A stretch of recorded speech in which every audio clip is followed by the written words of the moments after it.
పూర్తి వివరాలకు చదవండి రేపటి అక్షర శిల్పం దినపత్రికలో.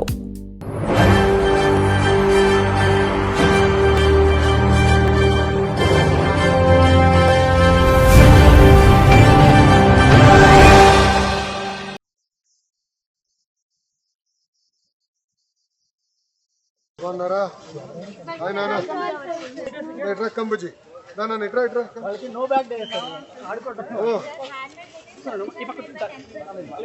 మీరే తయారు చేశారా? మీరేంటమ్మా?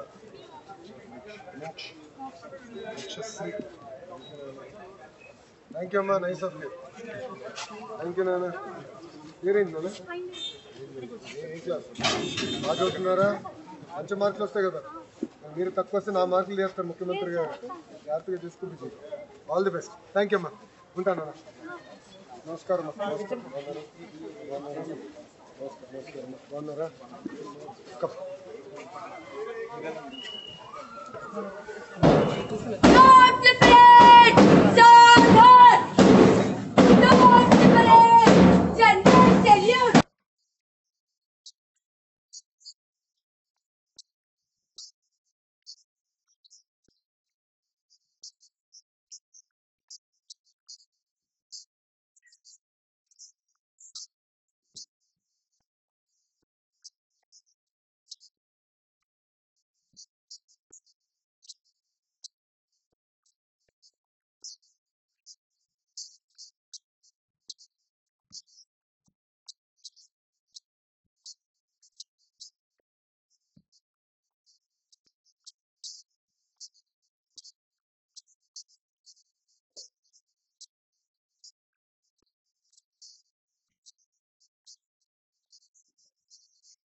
Steam and dilute acids and steam and dilute acids. నమస్కారం అండి. బాగున్నారా? క్షమించాలి డిస్టర్బ్ చేశా. మీరందరూ కూర్చోండి. ఓకే, కూర్చోండి అన్న.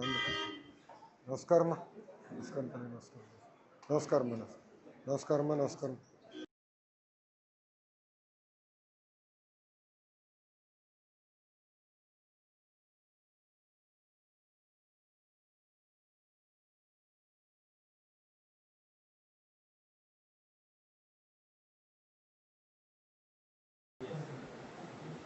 As I have given you the learning outcomes of this lesson, you might have observed that the students will be able to classify the elements as metals and non-metals.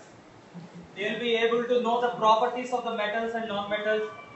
They are also able to say the different properties of metals based on how they react with water, moisture, or steam, or dilute acids, and some salts or some other metals. So with those things, we will try to see how we induce the topic in the students. Students, while we motivate them to make them interesting. So by doing some hands-on experiment with the available resources in our school, in our laboratory, so we can perform those experiments. And our main motto is to make them know the activity series, which I have already pasted on your book. Our main motto is to make them learn the activity series. ఎలా వచ్చింది activity series, ఎందుకు ఒకటి greater అయింది ఒకటి less అయింది, why అనే topic ని పిల్లలకి చెప్పాలంటే అందులో ఉన్న లాజిక్ ని మనం ఎలాగ మనం ఇంట్రడ్యూస్ చేయాలి, పిల్లలకి ఎలాగ ఇన్కల్కేట్ చేయాలి అనే విషయం మీద కొన్ని ఎక్స్పెరిమెంట్స్, నేను ఒక 2 ఎక్స్పెరిమెంట్స్ ద్వారా మీకు నేను చేసి చూపించడానికి ప్రయత్నం చేస్తాను. ఇది మీరు స్కూల్కి వెళ్ళిన తర్వాత దీన్ని యాసిడ్ గా రిపీట్ చేయగలిగితే డెఫినెట్లీ పిల్లల్లో ఆ చేంజ్, కెమికల్ చేంజ్ ని అబ్జర్వ్ చేస్తారు. ఆ చేంజ్ ఎప్పుడైతే అబ్జర్వ్ చేస్తారో పిల్లల్లో కంపల్సరీగా అది రికార్డ్ అవుతుంది, విజువల్ గా అది ఎప్పుడైతే కనబడుతుందో వాళ్ళు మర్చిపోరు. సో అదే ప్రశ్న రేపు ఎగ్జామినేషన్ లోకి వచ్చింది అనుకోండి, డెఫినెట్లీ వాటికి ఆన్సర్ క్లియర్ గా వాళ్ళు రాయగలుగుతారు. కాబట్టి ఇదే ఈ రోజు మనం చెప్పుకోబోయే. సో ఈ రోజు సరే పిల్లడికి పరిస్థితి అంటే లెసన్లోకి వెళ్ళే ముందు మనం జనరల్గా మనకు కొత్త కొత్త మోడల్స్ వచ్చిందంటే డైరెక్ట్గా లెసన్ చెప్పడం కాదండి. First you have to give some probing questions. పిల్లడికి ఆలోచింపజేసేటట్టుగా ముందు కొన్ని ప్రశ్నలు అడగాలి. ఆ ప్రశ్నల్లో వాడిలో ఉన్నటువంటి ఆలోచనని, వాడు చుట్టుపక్కల ఉన్నటువంటి ఇన్ఫర్మేషన్ని గ్యాదర్ చేయాలి. సో వాడు దాన్ని ఏం చేయాలంటే ప్రోబ్ చేయాలి. ప్రోబ్ చేసి ఇన్ని రకాలుగా దీన్ని ఆన్సర్ చేయొచ్చు అనేటటువంటిది చెప్పగలిగి ఉండాలి. సపోజ్ మనం ఈ వర్షాలు పడుతున్నాయి, మనకి ఇంట్లోకి వెలుపురు వచ్చేస్తుంది. చాలా కాలేజీల్లో, స్కూల్లో, ఇళ్లలో పైన షేడ్స్ వేస్తుంటారు. ప్లాస్టిక్లు కూడా కొంతమంది వాడుతుంటారు, సింథటిక్ కాలం. కొంతమంది రేకుల షెడ్లు వేస్తుంటారు. అయితే అది ఐరన్ షీట్స్ వేస్తుంటారు, అల్యూమినియం షీట్స్ వేస్తుంటారు, వెరీ గుడ్. కానీ మీరు అడిగే ప్రశ్న ఒకటి కొత్తగా, సోడియం కూడా మెటలే కదా, పొటాషియం కూడా మెటలే కదా, why sodium or potassium is not used in making the sheets for shades అనే ప్రశ్న మీరు వేయగలిగారు అనుకోండి, పిల్లడు ఆలోచిస్తాడు. అరే మనకు తెలిసింది ఎప్పుడు కూడా ఐరన్ రేకులు లేకపోతే అల్యూమినియం షీట్సే ఉంటాయి కదా, మరి సోడియం పొటాషియం ఎందుకు వాడకూడదు అనేటటువంటి ప్రశ్న వాడికి వేశారు అనుకోండి, then he will start thinking why. అంటే సోడియం ఎందుకు వాడటం లేదు, కాస్ట్ ఎక్కువ, లేదా ఇంకేదైనా ప్రాపర్టీ ఉందా? దెన్ హీ నోస్ దాని యొక్క ప్రాపర్టీ ఏంటనేది వాడికి తెలుసు. సో సోడియం అండ్ పొటాషియం మీరు ఎప్పుడైనా అబ్జర్వ్ చేస్తే, సోడియంని పొరపాటున చిన్న ముక్క తీసుకొని ఒక చిన్న బీకర్లో కనుక ఒక చిన్న ముక్క పడేశారు అనుకోండి, ఏమవుతుందండి? ఇట్ ఈస్ హైలీ రియాక్టివ్ అండి. So it explosive, almost fire అవుతుందండి. వై అన్న ప్రశ్న అడిగితే రియాక్టివ్. ఫైర్ ఎందుకు వచ్చింది? Very good, hydrogen gas release అయింది. హైడ్రోజన్ రిలీజ్ అయితే మంట ఎందుకు వచ్చింది? నేను వెలిగించలేదు కదా. Very good sir, that is an exothermic reaction. So what is exothermic reaction? Heat is river. So హైడ్రోజన్కి ఎంతో కొంత ఇగ్నిషన్ టెంపరేచర్ ఉంటారు. If that ignition temperature is sufficient, by exothermic రియాక్షన్లో వచ్చినటువంటి హీట్ ఏదైతే ఉందో, ఆ హీట్ ఆ ఇగ్నిషన్ టెంపరేచర్ సరిపోయింది అనుకోండి, వెంటనే the gas will ignite immediately. చాలా ఫాస్ట్గా బర్న్ అయిపోతుంది.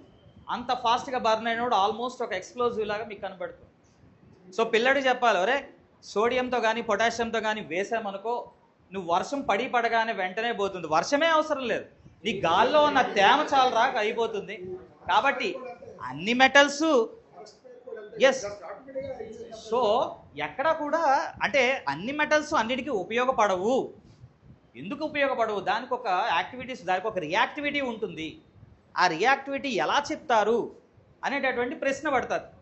అప్పుడు అడుగుతాడు, సార్ అయితే ఎందుకు సార్ అని అడిగారు అనుకోండి, then we will introduce the topic.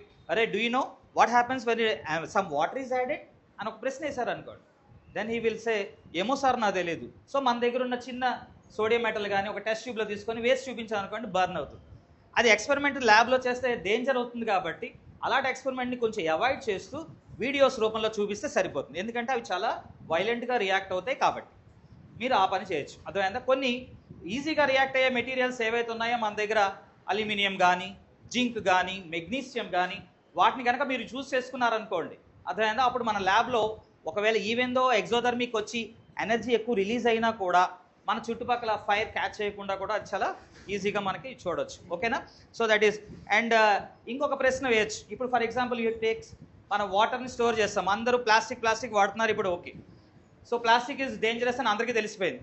అందరూ స్టెయిన్లెస్ స్టీల్ గట్రా వెళ్తున్నారు. నేను ఒక ప్రశ్న, ఒక ప్రోబింగ్ క్వశ్చన్, అరే ఐరన్తో తయారు చేసినటువంటి వెజల్లో ఎందుకు వాటర్ స్టోర్ చేయకూడదు? ఐరన్ బిందులు ఎందుకు వాడకూడదు? ఐరన్ బిందులు అందులో వాడితే what will be the problem ఏంటి, దాని కాన్సిక్వెన్సెస్ ఏంటని అడిగాడు అనుకోండి. రస్ట్ పట్టేసి దాని యొక్క స్ట్రెంగ్త్ తగ్గిపోయి హోల్స్ పడిపోయి, అర్థమైందా, కొన్ని రోజులకి మళ్ళీ ఆ వస్తువు పోయి, సో ఫైనాన్షియల్గా కానీ మనకి దీని పరంగా కానీ ఆ ఐరన్ గట్రా మనకు వచ్చిన ఆక్సైడ్ అది వాటర్లోకి వెళ్ళింది అనుకోండి, అది మన ఆరోగ్యానికి అంత మంచిది కాదు. కాబట్టి దాన్ని మనం అవాయిడ్ చేస్తామని చెప్తాం. That is another question. అలాగే ఐరన్ చెప్పారు రస్టింగ్ పడుతుంది అని అన్నారు, రన్నింగ్. సో ఇప్పుడు మనం చాలామంది అల్యూమినియం వాడుతుంటారు. So why does aluminium not corrode like iron అని అడిగారు అనుకోండి. ప్రశ్న అంటే ఏమిటని అడిగారు.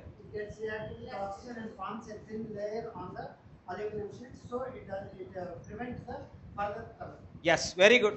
So here what he said is right. Whenever you use aluminium thing, there will be a layer of aluminium oxide on the surface of the sheet. This aluminium oxide will act as an insulator. It will not make the aluminium inside will corrode avukunda adi em chesthe prevent chestundi. It will act as a protecting layer అండి. ఎప్పుడైతే protecting layer ఉంటుందో further aluminium మరి decompose అవ్వదు, మరి ఇంకా మరి oxidise అవ్వదు. కాబట్టి aluminium is a good choice when compare to iron అని చెప్పచ్చు. అండ్ మనకి ఈజీగా దొరుకుతుంటుంది కూడా. That is one probing question. అలాగే there is one thing called, మీరు ఎప్పుడైనా ఇది ఎప్పుడైనా చూసారండి ఇలా మెగ్నీషియం రిబ్బన్ అండి. If you see this ribbon, this is a magnesium ribbon, right? We all have in our laboratory. Very simple thing. So before we do any experiment, okay, we have to clean it with a sandpaper. And if I say why, same is the case. Endakala aluminum తో ఎలా జరిగిందో iron తో ఎలా జరిగిందో ఇక్కడ కూడా అదే జరుగుతుంది. మెగ్నీషియం ఆక్సిజన్ తో రియాక్ట్ అయ్యి అది లేయర్ ఫార్మ్ అయిపోతుంది. అది ఒక ప్రొటెక్టెడ్ లేయర్ గా ఉంటుంది. కాబట్టి నేను ఇగ్నైట్ చేద్దాం అనుకుంటే ఆ ఇగ్నిషన్ టెంపరేచర్ మెగ్నీషియం మెటల్కి వెళ్ళదు, మెగ్నీషియం ఆక్సైడ్ పొర దాన్ని అడ్డుకుంటుంది అని చెప్తే, ఓహో అంటే ఏదైనా పైన ఆక్సిడేటివ్ పొర ఏదైనా ఏర్పడితే కొన్నిసార్లు అది రియాక్ట్ అవ్వకుండా అడ్డుకుంటుంది. సో మెటల్స్ రియాక్టివిటీని మనకి కొన్ని ఇలా అడ్డుకుంటాయనే విషయాన్ని కూడా మనం చెప్పగలిగి, ఆ తర్వాత మనం ఏదైనా ఎక్స్పెరిమెంట్స్ ద్వారా, ఈరోజు నేను reaction of acids with metals అంటే ఇదే మెగ్నీషియం రిబ్బన్ తీసుకుంటాను, తర్వాత అయిపోయిన తర్వాత దాన్ని ఒక యాసిడ్లో వేస్తే ఏ విధంగా ఉంటుందని జస్ట్ అబ్జర్వేషన్, ఎంత స్పీడ్గా రియాక్ట్ అవుతుంది. డిఫరెంట్ మెటల్స్ తీసుకొని యాసిడ్తో నేను వేశాను అనుకోండి, how quickly it responds, how quickly it gives reaction, how quickly it gives hydrogen gas and forms salt, metal salt. Sir that quickness ఎంత క్విక్గా ఇస్తే అది అంత రియాక్టివ్ అనమాట. So if I show the series అక్కడ పైన చూసారనుకోండి, if you take potassium sodium అని లెఫ్ట్ సైడ్ ఉన్నాయి, they have high reactivity. Even if you put a drop of water also they will fire, అంటే they are very reactive. Similarly, if you go down, silver and gold, if you like, నువ్వు water వేసినా అంత వేరంగా acid HCl వేసినా కరగదు. Gold కరిగించాలంటే ఆక్వారీజియా వాడాలి. అంటే nitric acid ఉన్న HCl యొక్క మిశ్రమాన్ని 3:1 రేషియోలో వేస్తే then only it will dissolve, and otherwise it will not dissolve. అంటే suggesting that those metals are very stable. So that is why we use in ornaments and all those stuff, right? Sir, he will brief what has happened today. Meeting అండి. మీరు RPL అంటే ఇక్కడ 44 members attendance అండి. Present role ఉంది 45. అసలు morning నుంచి మనకి ఇది 5వ సెక్షన్ అండి. ఇది మార్నింగ్ నుంచి 4 సెక్షన్స్ జరిగాయి. మార్నింగ్ 1 అవర్ స్కూల్ లెవెల్లో జరుగుతున్నటువంటి ఎన్విరాన్మెంట్ డ్రైవ్ కానీ ఎస్ఎస్సీ ప్లానింగ్ కానీ వీటి మీద రివ్యూ చేసామండి. నెక్స్ట్ 2వ సెక్షన్లో వచ్చేటప్పటికి మనకి డిఫికల్ట్ టాపిక్స్ మీద చెప్పడం జరిగింది. నెక్స్ట్ ఏంటంటే 3వ సెక్షన్లో ప్రశస్త దాని గురించి మాట్లాడడం జరిగిందండి. 3-4 సెక్షన్లో 5వ సెషన్ ఇప్పుడు ప్రెజెంట్ మన కొలాబరేటివ్ లెసన్ ప్లానింగ్ అంటే రాబోయే నెలకు సంబంధించి మనం ఒక లెసన్ తీసుకుని దాన్ని ఎలా మనం చెప్పుకోవాలని ఇక్కడ మనం ఆలోచించుకుని దాన్ని మనం కాంప్లెక్స్ లెవెల్ నుంచి స్కూల్ లెవెల్కి తీసుకెళ్ళి స్కూల్లో ఈ రకంగా మేము పిల్లలకి ఎడ్యుకేట్ చేయడానికి బాగా పాఠాలు చెప్పడానికి ఈ ప్లాట్ఫామ్ వాడుకుంటున్నామండి. ప్రెజెంట్ ఇప్పటిదాకా జరిగింది అయితే ఇదండి. అలాగే టెక్స్ట్ బుక్లు కూడా ఈరోజు మనకి టెక్స్ట్ బుక్లు కొత్తగా తయారయ్యాయి కాబట్టి అందులో ఏంటేంటి మార్పులు జరిగాయి అన్న దాని మీద కూడా మేము కూలంకషంగా చర్చించి నేర్చుకోవడం జరిగిందండి. ఆ ఫీడ్బ్యాక్ అంతా కూడా ఇక్కడ ఫీడ్బ్యాక్ వాళ్ళ మీద పెట్టడం జరిగింది. వీళ్ళందరూ దాని గురించి పూర్తిగా తెలుసుకున్నారు సార్. ఆ టెక్స్ట్ బుక్లో మనకి లాస్ట్లో ఏఐని కూడా ఎలా వాడాలి అని పిల్లలకి ఇప్పటి నుంచే నేర్పే సొసైటీ రేపొద్దున వాళ్ళు బాగా ఉపయోగపడుతున్న ఉద్దేశంలో లాస్ట్లో పెట్టడం జరిగింది. అలాగే ఎక్కువ అలవాటు అయిపోతే హోంవర్క్ కూడా ఏఐ చేసేస్తుంది, అది ప్రమాదం ఉంది. పాజిటివ్ జాగ్రత్తగా ఉండాలి. ఆ రకంగా మార్పు జరిగిందండి టెక్స్ట్ బుక్. అమ్మా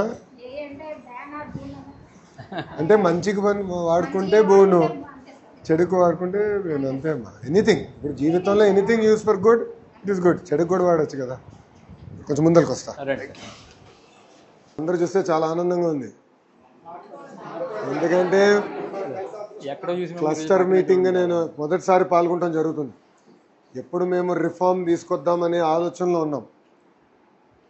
నేను యువగలం పాదయాత్రలో కూడా అనేక మంది ఉపాధ్యాయుల్ని కలిశాను, నేరుగా ఇష్యూస్ తెలుసుకునే అవకాశం కలిగింది. అప్పుడు మనోళ్ళు ఇచ్చిన సూచనల మేరకే మార్పులు చేర్పులు చేసుకుంటూ వచ్చాం. మీరు చూస్తే మొదటి సంవత్సరంలో అనేక సంస్కరణలు తీసుకొచ్చాం. ఎందుకంటే ప్రజాప్రభుత్వం వచ్చి 2 సంవత్సరాలు అయింది. తీసుకొచ్చిన సంస్కరణలు మొన్న జరిగిన ఎగ్జామ్లో కొంతమేరకు ఫలితాలు వచ్చినాయి. నేను సంతృప్తి చెందానా? నేనైతే చెందాను, కానీ ముఖ్యమంత్రి గారు చెందలేదు. ముఖ్యమంత్రి గారు ఏమంటే 100కి 100% రావాలి కదా. ఎందుకంటే ఈరోజు ఎవరికి లేని క్వాలిఫైడ్ టీచర్స్, ఇప్పుడు మీరు అందరూ కష్టపడి పరీక్షలు రాసి డిఎస్సి రాసి వచ్చినవారు, ఎవరో కాగితం పైన పేర్లు ఇస్తే వచ్చినవారు కాదు, మీరందరూ డిఎస్సి బ్యాచెస్. సో చాలా కష్టపడి హైలీ క్వాలిఫైడ్ టీచర్స్. అనేక కారణాల వల్ల మనం ఇబ్బంది పడిన విషయం వాస్తవం. ఇప్పుడు అవన్నీ సరిదిద్దాం. ఇప్పుడు నేను మిమ్మల్ని అందరూ ఉపాధ్యాయులందరినీ కోరేది కూడా ఏంటంటే లెర్నింగ్ అవుట్కమ్స్ పైన ఎక్కువ శ్రద్ధ పెడదాం. ఇప్పుడు మాస్టర్ గారు చెప్పారు ఎట్లా పిల్లల్ని ఆలోచపరిచే విధంగా ఎలా పాఠాలు చెప్పాలి, ప్రాక్టికల్ అప్లికేషన్స్కి ఎట్లా తీసుకెళ్ళాలి అనేది చాలా చాలా అవసరం.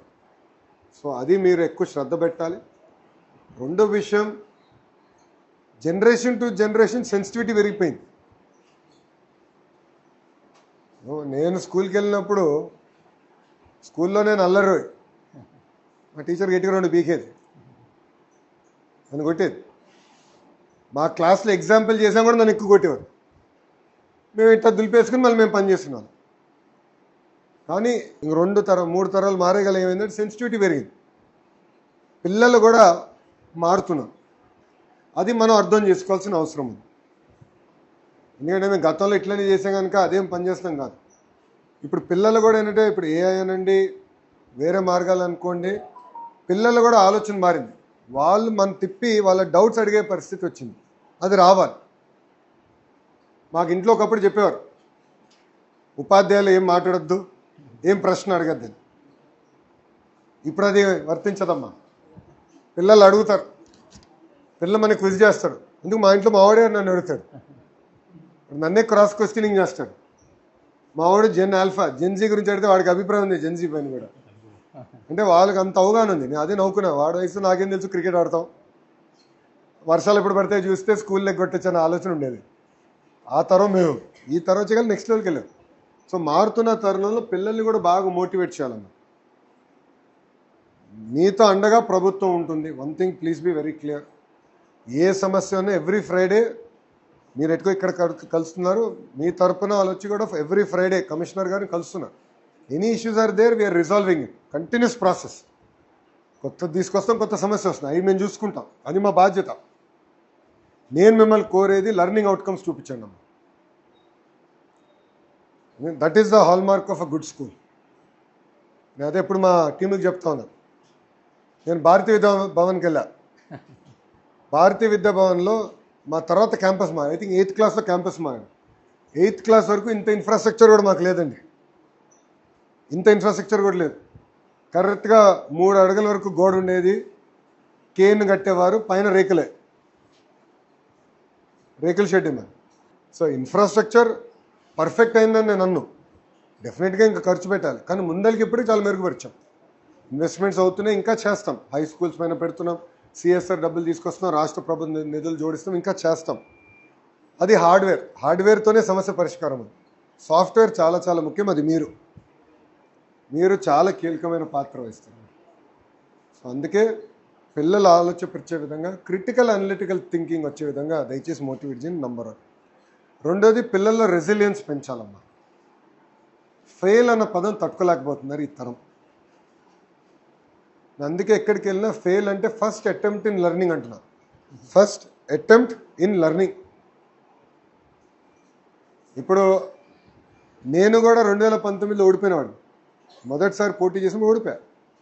నేను కూడా బాధపడ్డా, కానీ అది నన్ను ఎప్పుడు వెనక ఆగల.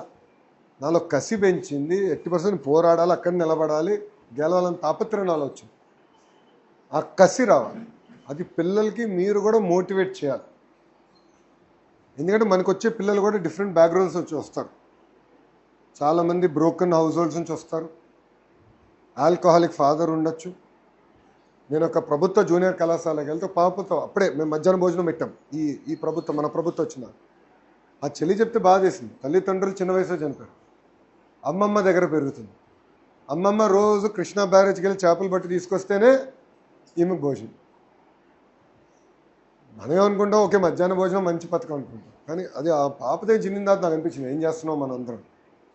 సో ఏంటంటే మనకు వచ్చే వాళ్ళందరూ వెరీ డైవర్స్ బ్యాక్గ్రౌండ్ నుంచి వస్తారు. చాలామంది ఇంట్లో కూడా తల్లిదండ్రులు పాఠాలు చెప్పే పరిస్థితిలో ఉండరు. వాళ్ళు కూలి పనికి వెళ్ళొచ్చు, లేదంటే షాప్లోకి పని చేస్తూ ఉండొచ్చు, వేరే పనులకు వెళ్తారు. వాళ్ళు ఇంటికి వచ్చి వాళ్ళు సప్లిమెంటేషన్ చేస్తారు అనుకుంటాం కూడా చాలా పొరపాటు. అందరు చేయలేకపోవచ్చు. సో కర్త కర్మ క్రియ మొత్తం మన వైపే పిల్లలు చూస్తున్నారు. చాలా ఫోకస్డ్గా మోటివేటెడ్గా మనం పనిచేయాలి. మీరు చూస్తున్నారు, ట్రాన్స్పరెంట్గా చేస్తున్నా. ఒక మంత్రిగా నేను ఏం చేసినా ట్రాన్స్పరెంట్గా చేస్తా, ఓపెన్గా మాడతా. నాకు మొహమాటం లేదు. నేను ఉన్నట్టుగా చెప్పే అలవాటు అమ్మా నాకు అది మా అమ్మ దగ్గర నుంచి వచ్చిందో మా తాతగారి దగ్గర నుంచి వచ్చిందో తెలియదు, కానీ ఉన్నట్టుగా చెప్పేస్తా. ఎస్ ఆర్ నో అనేది నాకు క్లారిటీ ఉంది. నేను కూడా మీకు అండగా నిలబడతా. I will take care of any issue that is there. చేయగలిగితే చేస్తానంటే, చేయలేకపోతే చేయలేనంట. Simple logic of life. నేను ఇది నాంచను. That is my responsibility. పిల్లల్ని జాగ్రత్తగా చూసుకున్నాను. నేను మా డిపార్ట్మెంట్కి ఎప్పుడు చెప్తాను, ఒక నిర్ణయం తీసుకుంటున్నాం, ఒక సంస్కారం తీసుకుంటున్నాం. మన పిల్లల్ని పెట్టండి సెంటర్ ఆఫ్ ఇండస్, సొంత మన పిల్లల్ని పెట్టండి, దెన్ టేక్ ఎ డెసిషన్. నేను మీకు చాలా కాంటెక్స్ట్ వస్తుంది. మీకు పని ఒత్తిడి ఉంటుంది కాదన్నట్లా, లెసన్ ప్లాన్లు ఉంటాయి మీకు కొన్ని. ఇప్పుడు ప్రతిరోజు ఇంత మంచి రోజు ఉండదు, గుడ్ డేస్ ఉంటాయి, బ్యాడ్ డేస్ ఉంటాయి. కానీ ఓర్పు సహనంతో పిల్లల్ని మోటివేట్ చేయాలి. ఆ బాధ్యత మీ పైనని నేను మీ వైపు చూస్తున్నా. పిల్లల అటెండెన్స్ కానివ్వండి, ఇప్పుడంతా మీరు మార్క్ చేస్తున్నారు, చాలా ట్రెండ్ నాకు డాష్ బోర్డ్లో కనపడుతుంది. బ్యూటిఫుల్గా చేస్తున్నారు. పిల్లల్ని కూడా మోటివేట్ చేయాలి. ఎందుకంటే తల్లిదండ్రులు మోటివేట్ చేయరు కొంతమంది పిల్లలు. స్కూల్ వెళ్ళిపోయినా పర్వాలేదన్న పరిస్థితికి వస్తారు. కానీ మన పిల్లలు అది గుర్తుపెట్టుకోవాలి. ఏ పిల్లలు no child should be left behind అమ్మ. ఇప్పుడు మొత్తం అంగన్వాడీ నుంచి హైయర్ ఎడ్యుకేషన్ వరకు మొత్తం నేను ట్రాక్ చేస్తున్నాను. ఒక్క చైల్డ్ కూడా ఎస్ వొకేషనల్కి వెళ్ళొచ్చు, లేదంటే వేరే రూట్ తీసుకోవచ్చు, కానీ ఫార్మల్ ఎడ్యుకేషన్ సిస్టమ్ నుంచి బయటపడుతుంది. సో అది మీ చేతుల్లో ఉంది, జాగ్రత్తగా చేయండి. మనకి ఇంక ఎవ్రీ ఇయర్ ఎగ్జామ్స్ ఉంటాయి. 10th క్లాస్ మీకు తెలిసిన విషయమే. నా భవిష్యత్తు మీ బాధ్యత. అక్కడ మార్కులు సరిగ్గా బాగిపోతే ముఖ్యమంత్రి గారు నాకు నీట్గా కట్ చేస్తాడు ఏం కాదు. కానీ మీరు చూస్తున్నారు ట్రాన్స్పరెంట్గా చేస్తున్నాం. టీచర్లు ఈరోజు ట్రైనింగ్కి సింగపూర్కి వెళ్ళి వచ్చారు. ఇప్పుడు ఒక టీం ఫిన్లాండ్లో ఉంది. వాళ్ళ విధి విధానాలు అక్కడ నేర్చుకుని వస్తున్నారు, అవి అమలు చేస్తున్నాం. చాలా ప్యాషనెట్గా చేస్తున్నాం. అమ్మ విద్యాశాఖ చాలా కఠినమైంది మీకు తెలుసు. కరెక్ట్. సంఘాలు ఉంటాయి, మధ్యాహ్నం భోజనం సమస్యలు ఉంటాయి, స్టూడెంట్ కిట్ ఉంటుంది. పొరపాటున ఒక చిక్కి బాగాలేకపోతే అది సోషల్ మీడియాలో బొగ్గుమంటుంది, అవునా కదా? కానీ ఛాలెంజ్ తీసుకున్నాను. I love a challenge. నాకేంటంటే ఈజీగా నాకు ఏది ఇష్టం లేదు, ఛాలెంజ్ ఉంది అసలు. ఒక ఛాలెంజ్ ఉంటేనే మనం ఇంకా చేయొచ్చు అని తప్పనే ఉంటుంది. అందుకే నేను తీసుకున్నాను. దేవుడి దయ వల్ల ప్రజల ఆశీస్సులతో గౌరవ ముఖ్యమంత్రి గారు 5 సంవత్సరాలు నాకు ఈ బాధ్యత ఇచ్చారు. దాని తర్వాత మళ్ళీ ప్రజల ఆశీస్సులు ఉండాలి, మళ్ళీ ఆయన ఆశీస్సులు కూడా ఉండాలి. ఆయన నిర్ణయిస్తాడు. బట్ 5 years ఇన్నాళ్ళు మనం వేరే రాష్ట్రాల వైపు చూసాం, ఇప్పుడు వేరే రాష్ట్రాలు మన వైపు చూసే పరిస్థితికి వచ్చారు. ఇది కొనసాగిద్దాం. సో పాజిటివ్గా తీసుకోండి ఫీడ్బ్యాక్. లీప్ యాప్ ఇప్పుడు మీరు అందరు లీప్ యాప్ డౌన్లోడ్ చేసుకున్నారు కదా, దాంట్లో మీరు ప్రభుత్వానికి ఏమైనా ఫీడ్బ్యాక్ ఇవ్వాలంటే కూడా ఇవ్వండి, no problem. We love feedback అమ్మ. మీరు ఏదో ఫీడ్బ్యాక్ ఇస్తే మేము బాధపడతాం, ఏమి లేదు, మేము నేర్చుకునేదానికి ఉన్నాం. మేము ఎక్కడ అన్నీ మేము పర్ఫెక్ట్ అని చెప్పట్లా. నేను మనిషినే, దేవుడు కాదు. 10 నిర్ణయాలు తీసుకుంటా 3 తప్పుతాయి. ఆ 3 సరిదిద్దుకున్నాక నేను సిద్ధంగా ఉంది, ప్రభుత్వం సిద్ధంగా ఉంది. ఈరోజు నిర్ణయం తీసుకునే వాళ్ళకి తప్పులు ఉంటాయి. ఏం నిర్ణయం తీసుకుని ఇంట్లో కూర్చుంటే తప్పులు ఉండవు. Simple logic of life. తప్పులు జరిగితే తప్పులు సరిదిద్దుకునే బాధ్యత మేము తీసుకుంటాం. సో లీప్ యాప్ ద్వారా ఏం ఫీడ్బ్యాక్ ఇవ్వాలన్న డిపార్ట్మెంట్కి యూ ప్లీజ్ గివ్ ట్రాన్స్పరెంట్లీ. అది we will not hold it against. Okay తల్లి? సో ఎలా జరుగుతున్నాయి క్లస్టర్ మీటింగ్స్? పనికొస్తున్నాయి? ఇంకోటి జాగ్రత్త మీరు చూసుకోండి అమ్మా. ఎనీథింగ్ ఎనీ టైం మీరు ఫీడ్బ్యాక్ ఇవ్వండి, will take it far. Okay master గారు, థ్యాంక్ యూ అండి. ఉంటానమ్మా. జై హింద్. ఉంటాను.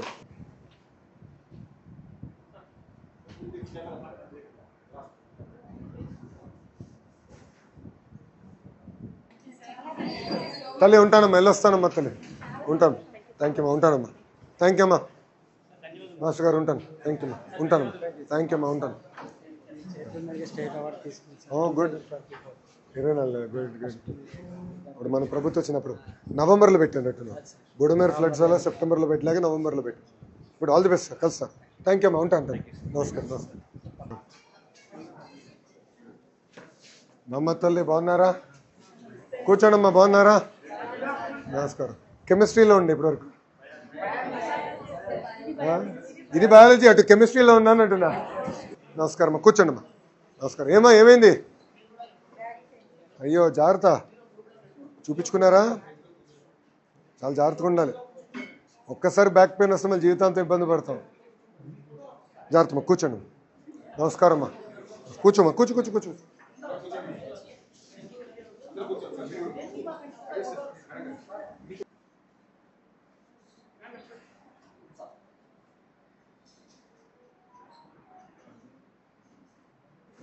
సార్ మా 6th క్లాస్ స్టూడెంట్స్ అందరి తరఫున మీకు ప్రత్యేక ధన్యవాదాలు సార్. సార్ రెడీనెస్ ప్రోగ్రాము ఎక్స్ట్రాడినరీగా ఉంది సార్, వెల్ డిజైన్డ్. అదే 5th నుంచి 6th వచ్చినప్పుడు కదా, పిల్లలకి హై స్కూల్ అదే బ్రిడ్జ్ కోర్సు, ఒక అది మీరు మనోళ్ళే చెప్పిందమ్మా, టీచర్లు చెప్పింది కలిసినప్పుడు బ్రిడ్జ్ కోర్స్ పెట్టండి సార్. లాగా ఉంది సార్. ప్రీవియస్లీ నాలెడ్జ్ వస్తుంది, నెక్స్ట్ రాబోయే వాళ్ళు చదువుకోబోయేది కూడా వాళ్ళు ఇప్పుడు కొంత నాలెడ్జ్ అది చాలా అవసరం. ఎందుకంటే నేను కూడా 10th తర్వాత నేను ఒక ఎగ్జామ్ తీసుకున్నాను. ఎక్కడెక్కడ నా వీక్నెస్ ఉన్నాయో అక్కడ తెలుసుకుని దానిపైన నేను ఎక్కువ శ్రద్ధ పెట్టాను నేను. సో నాకు 11th 12th అందుకే ఈజీ అయింది. మళ్ళీ అక్కడ నుంచి ఇంజనీరింగ్ చాలా తేలికైంది. సో ఫండమెంటల్ స్ట్రాంగ్ అవ్వాలి. సో అదేంటే ఈవెన్చువల్లీ ఏంటంటే బ్రిడ్జ్ కోర్స్ ఇర్రెలవెంట్ చేయాలి. నా థియరీ ఏంటంటే అంగన్వాడీ నుంచి కరెక్ట్గా మనం తీసుకొచ్చి ఫస్ట్ క్లాస్ ట్రాన్సిషన్, ఈ ట్రాన్సిషన్ పక్కడబందిగా జరిగితే ఇంకా బ్రిడ్జ్ కోర్స్ అవసరం ఉండకూడదు. అది నా థియరీ. బట్ అది 1 సంవత్సరంలో అయ్యేది కాదు, అది కనీసం ఒక 5-7 సంవత్సరాలు స్మూత్గా చేయాలి. లోవర్ క్లాస్ నుంచి హై స్కూల్కి ఒకసారి వచ్చిన పిల్లలకి టెన్షన్ లేకుండా స్మూత్గా చేయాలి. ఈ ఫస్ట్ 1.5 month రీకాల్ చేసుకోవడానికి బాగుంది. చిన్న చిన్న వర్డ్స్ ద్వారా వాళ్ళని స్మూత్గా నెక్స్ట్ లెసన్స్కి వెళ్ళడం. హై స్కూల్ ఎన్విరాన్మెంట్ లాగా కాకుండా ఎలిమెంటరీ ఎన్విరాన్మెంటే హై స్కూల్లో ఉండేటట్టుగా వాళ్ళు ఫీల్ అవుతున్నారు. Good programme. సరదాగా హ్యాపీగా నెక్స్ట్ లెసన్స్కి వెళ్తారు. జాగ్రత్త చూసుకోండి. అయితే వీడియో కాన్ఫరెన్స్ ఉంది, వెళ్తాం. మళ్ళీ కూర్చోండి, అందరు కూర్చోండి దయచేసి. ఉంటాను తల్లి, ఉంటాను. థ్యాంక్ యూ అమ్మా. అది ఎస్సీఆర్టీకి బాధ్యత పెట్టాం. వర్డింగ్ హైలైట్స్ అవునమ్మా, అదే మూమెంట్ కూడా కరెక్ట్గా స్మూత్గా జరగాలని మన తప్ప. ఉంటాను మాస్టర్. థ్యాంక్ యూ అమ్మా, ఉంటాను. థ్యాంక్ యూ అమ్మా తల్లి, ఉంటానమ్మా, ఉంటానమ్మా. వెళ్ళొస్తా తల్లి, నమస్కారం. బాగున్నారా మ్యాథ్స్ మాస్టరా? నమస్కారం సార్, బాగున్నారా? చాలా టఫ్ సబ్జెక్ట్. కూర్చోండి. జస్ట్ ఒకసారి ఫోటో దిగాలన్నారు, రిక్వెస్ట్ చేశారు. కూర్చోండి కూర్చోండి కలిసి. నమస్కారం అమ్మా, బాగున్నారు? కూర్చోమ్మా, కూర్చోండి. అందరు కనపడతారు. నమస్కారం అమ్మా. నమస్కారం తల్లి, బాగున్నారా? నమస్కారం. నమస్కారం.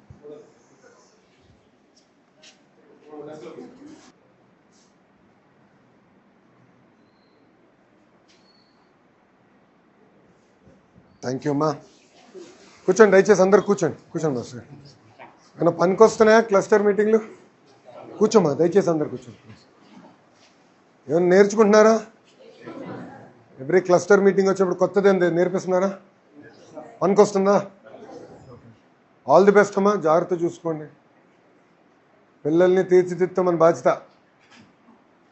సో మన చేతుల్లో ఉన్నారు. మన పిల్లల్ని జాగ్రత్తగా చూసుకోవాలి. చాలామంది పిల్లలు ఇంటికి వెళ్ళిన తర్వాత కూడా తల్లిదండ్రులు ఫీడ్బ్యాక్ ఇచ్చే పరిస్థితుల్లో ఉండరు. సో సప్లిమెంటేషన్ ఉండదు. సో కర్త కర్మ క్రియ మొత్తం మనమే. సో ఎక్కువ శ్రద్ధ పెట్టండి. ఎవరైతే ఇంకెక్కువ హ్యాండ్ హోల్డింగ్ కావాలో పిల్లలు, ఇప్పుడు మనకి క్లాస్లో తెలిసిపోతుంది. జనరల్గా ఫాస్ట్గా నేర్చుకునే వాళ్ళు ఉంటారు, కొంత మీడియంగా ఉంటారు, కొంతమంది హ్యాండ్ హోల్డింగ్ కావాలి. ఆ హ్యాండ్ హోల్డింగ్ పిల్లలపైన ఎక్కువ శ్రద్ధ పెట్టండి అమ్మా దయచేసి. ఓకే, సో దట్ ట్రాన్సిషన్ కూడా స్మూత్గా అవుతుంది. ఓకే అమ్మా, ఉంటాను తల్లి. థ్యాంక్ యూ అమ్మా. జై హింద్. థ్యాంక్ యూ అమ్మా, ఉంటాం. బాగున్నారా? నమస్తే నమస్తే. ఇదేం సబ్జెక్టు? Social studies. గుడ్. బాగున్నారా తల్లి? కూర్చోమ్మా దయచేసి, కూర్చోండి కూర్చోండి. నమస్కారం అమ్మా. నమస్తే నమస్తే. కూర్చోండి అమ్మా, అందరు కూర్చోండి. నమస్కారం మాస్టర్. నమస్కారం అయ్య గారు. నమస్కారం. నమస్తే అమ్మా, బాగున్నారా? నమస్కారం అమ్మా. నమస్కారం. నమస్కారం.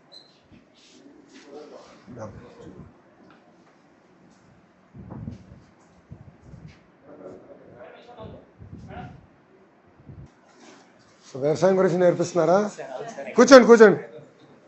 గుడ్. అమ్మా క్లస్టర్ మీటింగ్లు పనికి వస్తున్నాయా?